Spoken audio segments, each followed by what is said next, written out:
Il vient de se passer quelque chose d'assez décevant à l'Assemblée nationale. Lundi qui vient, ce sera la 35e année d'une constitution imposée au Québec sans son consentement. Tous les 5 ans, l'Assemblée nationale, unanimement, réitère sa position que cette loi constitutionnelle qui a réduit les pouvoirs du Québec a été faite sans le consentement du Québec et qu'on considère toujours cela inacceptable. Ça fait partie du rapport de force du Québec aussi face à Ottawa de régulièrement réitérer unanimement cette position-là. Ça a été fait par Jean Charest, ça a été fait par Philippe Couillard, il y a 5 ans, quand il était chef de l'opposition libérale. Aujourd'hui, le premier ministre Couillard a décidé de ne pas réitérer cette condamnation.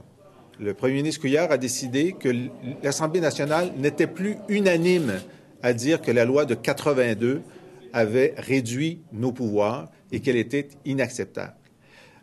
On sait que le gouvernement québécois actuel est le plus fédéraliste de l'histoire du Parti libéral du Québec, mais il ne l'avait jamais affirmé avec autant de clarté. Ce refus net de réitérer un libellé avec lequel ils étaient d'accord il y a 5 ans est une indication extrêmement parlante de l'affaiblissement que le Québec subit dans la Fédération à cause de l'idéologie de M. Couillard, qui finalement s'accommode des reculs du Québec, perd toutes ses batailles avec Ottawa, que ce soit celle sur les transferts sociaux en santé, celle sur l'investissement dans Bombardier, celle sur une compensation pour Muskrat Falls. Il perd toutes ses batailles et pourtant, au moment où il faut réaffirmer la position historique du Québec, il se défile, et même au sens propre, puisqu'il a quitté l'Assemblée avant que la motion ne soit déposée et il savait qu'elle allait être déposée.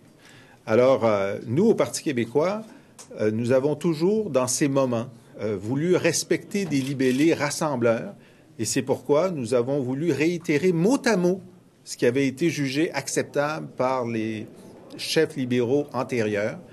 Et donc, force est de constater que le Parti libéral du Québec est aujourd'hui dirigé par des gens qui ne défendent pas ce que défendaient les directions précédentes du Parti libéral du Québec. Vous avez été surpris, c'est ce qu'il faut comprendre.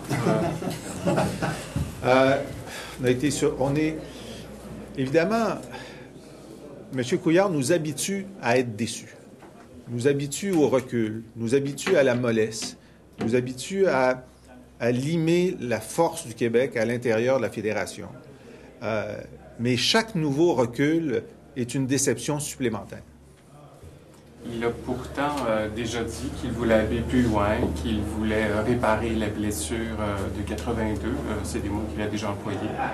Oui, d'ailleurs... Cette motion, je veux dire, ce refus de motion ne fait pas foi de tout non plus. Bien, il faut lui demander où est sa cohérence. Hein? D'abord, ils ont essayé de proposer un amendement et on était prêt à regarder des amendements, mais l'amendement qu'ils voulaient mettre était un amendement qui était inacceptable parce qu'ils voulaient qu'on applaudisse le fédéralisme canadien. On dit, écoutez, on en a un libellé qui faisait l'unanimité il y a 5 ans. Si vous nous proposez quelque chose, on ne voit pas pourquoi le changer.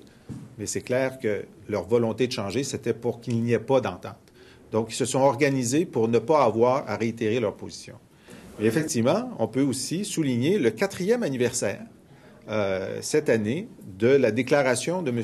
Couillard, qui, en campagne électorale, avait déclaré que ce serait sa priorité, lorsqu'il serait premier ministre, d'essayer de réparer le tort de 82. Et à l'occasion du 150e anniversaire du Canada cette année, disait-il, de renégocier la Constitution pour pouvoir faire entrer le Québec. Alors, est-ce que vous avez vu ce qu'il a fait ces 3 dernières années pour essayer de remplir cette promesse? Évidemment, absolument rien. Donc, il est résigné à un ordre constitutionnel imposé au Québec contre sa volonté.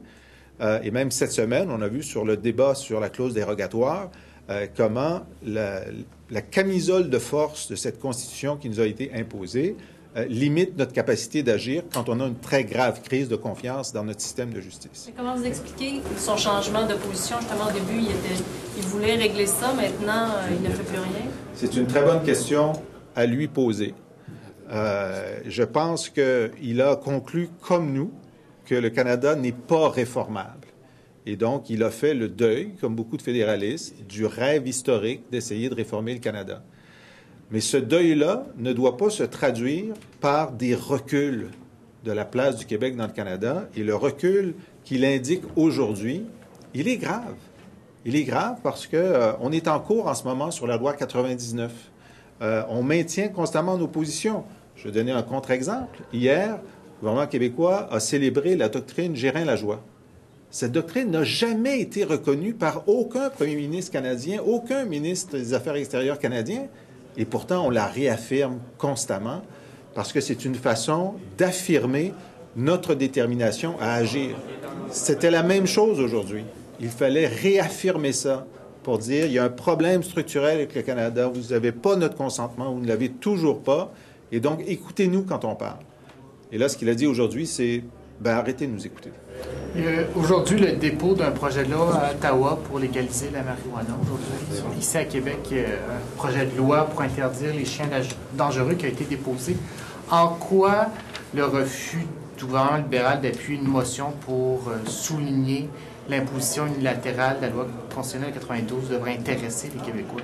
Pourquoi c'est pertinent? Écoutez, si personne ne s'intéresse à la loi fondamentale qui détermine ce qu'on peut ou ne peut pas faire, rentrons tous chez nous, hein, parce que c'est la loi des lois. Et c'est la loi qui dit si le Québec peut ou non diriger son système de justice, peut ou non voter des lois linguistiques, peut ou non avoir le contrôle sur son éducation, si ce sont les juges qui ont le dernier mot ou si ce sont les législateurs qui ont le dernier mot. Cette loi structure l'ensemble de notre vie démocratique et elle a été votée sans notre consentement. Alors, si M. Couillard veut dire que finalement, il consent à la loi de 82, qu'il le dise, mais il n'a pas le mandat de le faire sans un mandat clair de la population québécoise. Alors donc, c'est très signifiant ce qui a été fait aujourd'hui. Est-ce que l'opposition à 82, ça ne devient pas un peu comme la contestation du jugement sur le Labrador, c'est-à-dire une vieille revendication qui est toujours là, mais qui devient comme caduque tranquillement? C'est ce que les fédéralistes veulent. C'est ce que les trudeauistes veulent. La victoire finale par épuisement des combattants. Alors, est-ce que c'est Philippe Couillard qui va donner cette victoire? Il n'a pas le mandat de le faire de la part des Québécois. Merci.